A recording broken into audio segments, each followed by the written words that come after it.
तथागत बुद्ध एक बार एक नगर से गुजर रहे थे। रास्ते में उन्होंने एक बच्चे को देखा जो अपने घर के आंगन में खेल रहा था और उसकी माँ कुछ काम कर रही थी।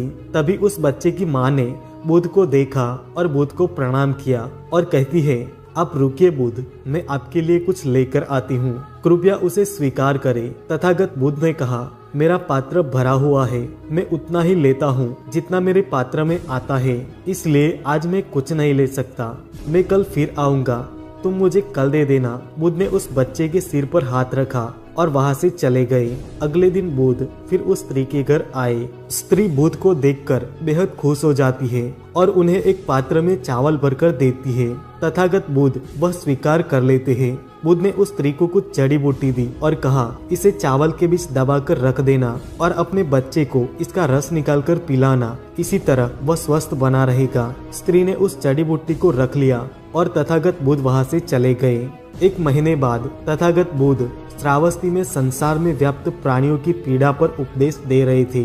तभी उस सभा में एक स्त्री अपने बच्चे को अपने गले से लगाए बुद्ध के पास पहुंची और बच्चे को बुद्ध के चरणों में रखकर बोली, हे बुद्ध, मौत क्या होती है, उसकी वेदना क्या होती है, ये आप मुझसे पूछो। मैं एक विधवा हूँ, मेरा पुत्र भी मुझे अब छोड़कर चला गया है, वह न अब रोता है और न ही हिलता है।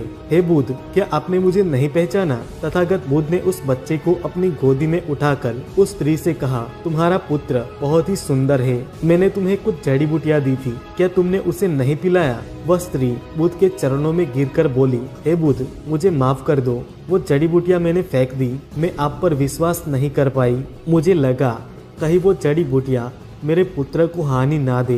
गांव के कुछ लोग भी आपको पाखंडी और ढोंगी बताते हैं। बुद्ध ने उस स्त्री से कहा कि क्या अब तुम्हें मुझ पर विश्वास है? स्त्री बोली, हाँ बुद्ध, मैं मेरे बेटे को ठीक करने के लिए हर जगह गई। तब किसी ने मुझसे कहा कि आप बुद्ध के पास जाओ, वह सबकी समस्याओं को दूर करते हैं, तुम्हारी समस्या को भी जरूर दूर करेंगे। हे बुद्ध, आप मेरे बेटे को कृपया जीवित कर दे। बुद्ध ने स्त्री से कहा, जैसे जीवन सत्य है वैसे मृत्यु भी सत्य है, उसे स्वीकार करना चाहिए। स्त्री बोली, हे बुद्ध, आप मेरी वेदना नहीं समझ रहे, मैं एक विधवा हूँ, मेरे जीने का एक लौता सहारा मेरा पुत्र था, अब वो भी मुझे छोड़कर चला गया, अब मैं किसके सहारे जीऊंगी? मुझे ज्ञान के बड़े बड़े उपदेश नहीं चाहिए, मुझे केवल मेरा पुत्र चाहिए। क्या आप उसे जीवित कर सकते हैं? क्या आप मुझ पर रहम नहीं करेंगे? तथागत बुद्ध बोले, ठीक है, मैं तुम्हारे बेटे को अवश्य जीवित कर दूंगा, लेकिन उसके लिए तुम्हें सबसे पहले मेरा एक काम करना होगा। तुम्हें जाकर किसी भी एक घर से एक मुट्ठी भर पीली सरसों के दाने लाने हैं। वह स्त्री खुश होकर बोली, ठीक है बुद्ध, मैं अभी लेकर आती हूँ। बुद्ध ने कहा, रुको, तुम्हें ये सरसों के दाने किसी ऐसे घर से लाने हैं जहाँ किसी की भी मृत्यु ना हुई हो। वह स्त्री खुश होकर अपने आंसू पोंछकर बोलती है, हे बुद्ध, मैं अभी लेकर आती हूँ। वह अपने बेटे को लेकर दौड़ती हुई गांव की तरफ जाती है। वहां उसने एक घर का दरवाजा खटखटाया। गृह स्वामी बाहर आया। उस स्त्री ने उस घर के मालिक से मुट्ठी पीले सरसों के दाने मांगे। उस घर मालिक ने स्त्री को सरसों का दान दिया। वह खुशी खुशी दाना लेकर जा रही थी कि तभी उसे याद आया कि बुद्ध ने ऐसे घर से दाने लाने के लिए कहा था जहाँ किसी की भी मृत्यु नहीं हुई होगी। स्त्री ने घर मालिक से पूछा, क्या तुम्हारे घर में किसी की भी मृत्यु हुई है? स्वामी ने कहा, हाँ, कुछ दिन पहले मेरे पिता की मृत्यु हुई थी। स्त्री ने दाने घर मालिक को वापस कर दिए और फिर किसी दूसरे घर गई। वहां जाकर उसने एक आदमी से सरसों का दान मांगा और पूछा कि क्या तुम्हारे घर में किसी की मृत्यु हुई है? आदमी ने कहा कि हाँ, आज से 10 साल पहले मेरा पूरा परिवार बाढ़ में बह गया, केवल मैं अकेले जीवित रह गया और मैं अब अकेले अपनी जिंदगी का बोझ उठा रहा हूँ। वह स्त्री अब वहां से दूसरे घर गई और वहां का दरवाजा खटखटाया। उसमें से एक विधवा स्त्री निकलकर आई। स्त्री की आंखें उसे देखकर भर आई।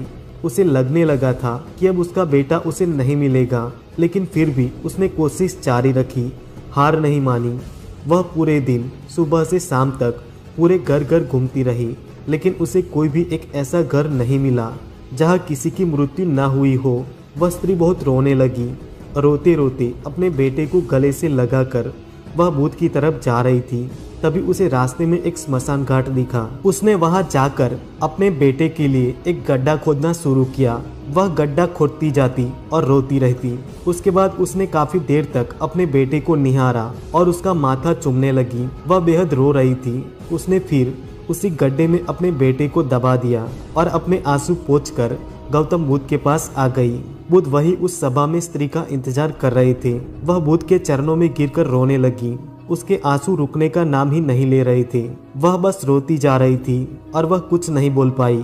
तथागत बुद्ध ने कहा, जिसे जीवन मिला है उसे मृत्यु भी अवश्य मिलेगी, चाहे राजा हो या रंक, ज्ञानी हो या बच्चा, युवा हो या कोई वृद्ध ही क्यों न हो, मृत्यु सभी को आनी है। वह स्त्री तथागत बुद्ध से बोली, हे बुद्ध, आप सच कहते हैं। पहले मुझे ऐसा लग रहा था कि मृत्यु का दर्द केवल मेरे अंदर ही है, लेकिन मैंने देखा मुझसे भी ज्यादा और लोग हैं जो इस पीड़ा से गुजर रहे हैं। बुद्ध ने कहा, तुम्हारा बेटा कहीं नहीं गया, वह तुम्हारे आसपास ही है, उसे महसूस करो। ये परम सत्य है। जब तक सृष्टि रहेगी दुख मनुष्य के साथ साथ चलता रहेगा और उसका कारण है मनुष्य का खुद के साथ किसी को बांध लेना। और जब तक यह रहेगा तब तक हम दुखी होते रहेंगे। जब कोई वस्तु हमारे पास रहती है हमें उसकी कदर नहीं होती, लेकिन जैसे ही हमसे वह दूर जाती है हमें उसके ना होने का एहसास होने लगता है। हम गहरी पीड़ा में चले जाते हैं और दुखी हो जाते हैं। हम जीवन को जागरूक होकर नहीं जीते, इसलिए मृत्यु के होने पर हम रोते हैं, छटपटाने लगते हैं, लेकिन उसे समझते नहीं है। वह स्त्री तथागत बुद्ध से कहती है, हे भगवान बुद्ध, इससे मुक्ति कैसे पाए? तो दुख के प्रबंधन टूट जाएंगे और परम सत्य की प्राप्ति होगी। और जब तुम्हारे अंदर की चेतना जागेगी तब तुम ये जान और समझ पाओगे कि जन्म और मृत्यु, मिलन और वियोग दो नहीं है, एक ही है।